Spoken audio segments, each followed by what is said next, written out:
Introduction to Psalm 20, a psalm for the battle before the battle. Picture this: the air is thick with anticipation. A nation holds its breath as its beloved king prepares for war. The people gather in solemn unity, not to mourn, but to pray. This is not a lament, but a declaration. Psalm 20 is a national anthem of hope, a heartfelt intercession for someone stepping into battle, not just any soldier, but the anointed king.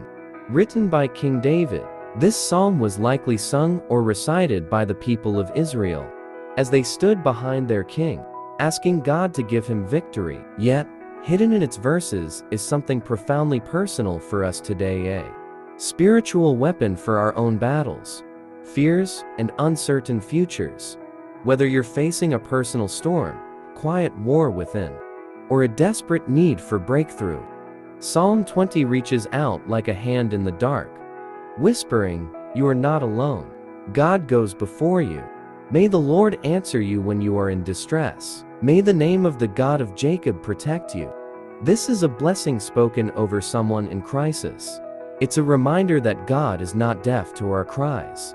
His very name, His character, His power, His promises is a shelter. Emotionally, this is the verse for the nights you've cried alone, the days when your strength ran out. It says, even there, God sees. God answers. May He send you help from the sanctuary and grant you support from Zion. The psalmist calls on heavenly help, not just earthly weapons or strategies, but divine support from the very throne of God. Spiritually, in your weakest moments, God sends strength from the sacred places. The unseen world is moving on your behalf. May He remember all your sacrifices and accept your burnt offerings. David, as king, had offered sacrifices in obedience and devotion. This verse says, God sees what you've given up, what you've surrendered. Personal reflection: your quiet faithfulness, your secret tears, your sacrificial love, it hasn't gone unnoticed. God remembers. May He give you the desire of your heart and make all your plans succeed. Now comes a prophetic prayer of favor, a hope that dreams and plans aligned with God's will would flourish. Inspiration: this verse breathes possibility into us. It whispers, dream again, hope again. You're not forgotten. We will shout for joy when you are victorious, and will lift up our banners in the name of our God. May the Lord grant all your requests. This is the sound of faith before the victory, praising before the outcome. It's bold, it's defiant hope. Emotional tone: sometimes we must raise our praise like a banner in the battlefield, before the enemy even retreats.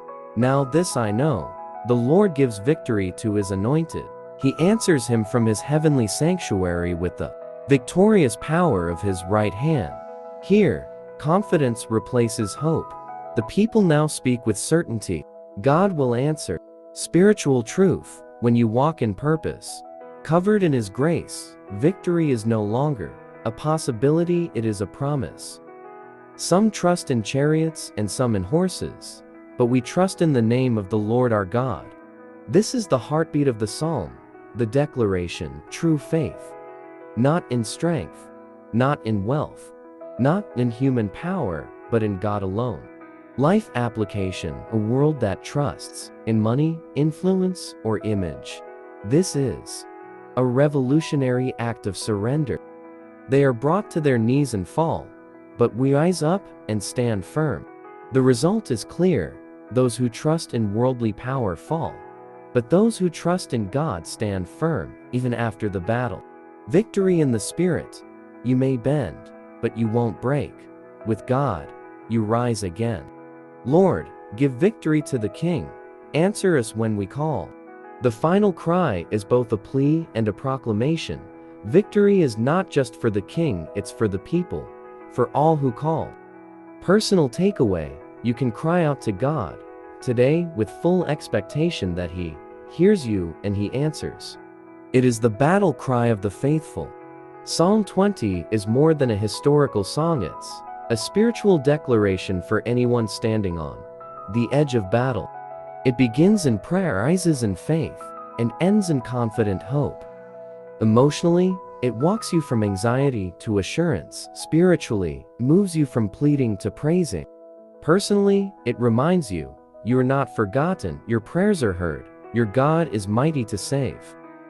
Let this psalm be your anthem when you're facing medical reports, uncertain futures, emotional wounds, or spiritual warfare. Let it remind you that some trust in chariots, but you trust in the name of the Lord your God.